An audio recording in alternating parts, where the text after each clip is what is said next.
Let's recap.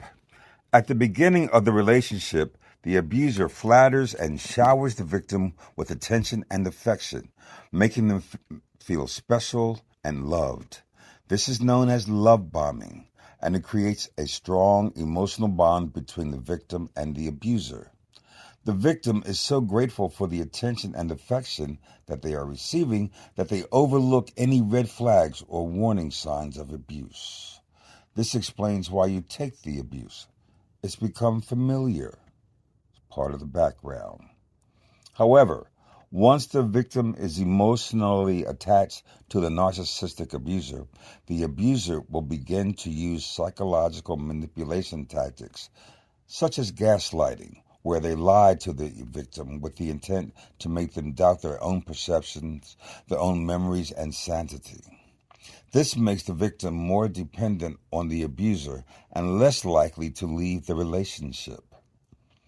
When they feel the time is right, the narcissistic abuser will suddenly withdraw their affection and attention, leaving the victim feeling abandoned and confused.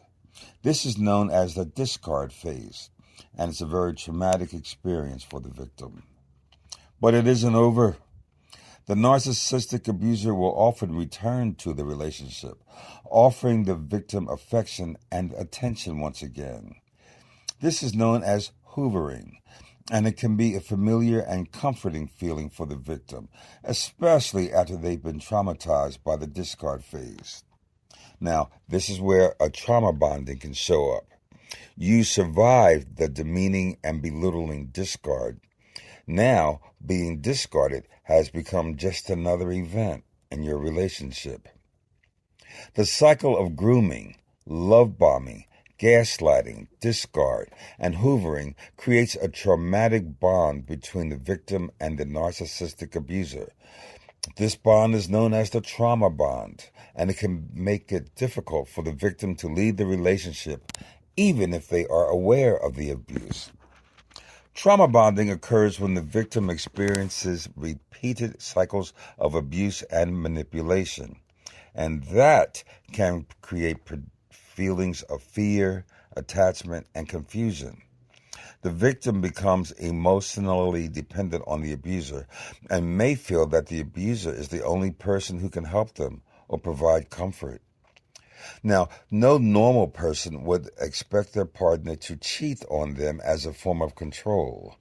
But unfortunately, this is a common tactic used by narcissistic abusers. Cheating can be used as a form of psychological manipulation, where the victim is made to feel that they are not good enough or that they are not worth being faithful to. This can create feelings of insecurity and dependence on the abuser, making it even more difficult for the victim to leave the relationship. It's important to acknowledge the pain and trauma that the victim has experienced, and then to provide support and understanding.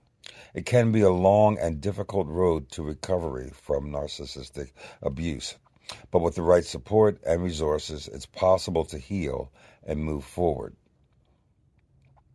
It's important for the victim to understand that they are not to blame for the abuse that they have experienced and that they deserve to be treated with respect and dignity.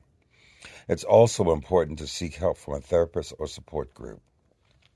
I hope that you have received value from this video. Please tell your friends and family who may benefit from this information to come to Alphas Learn Loving on YouTube. Please like and subscribe. See you on the next video.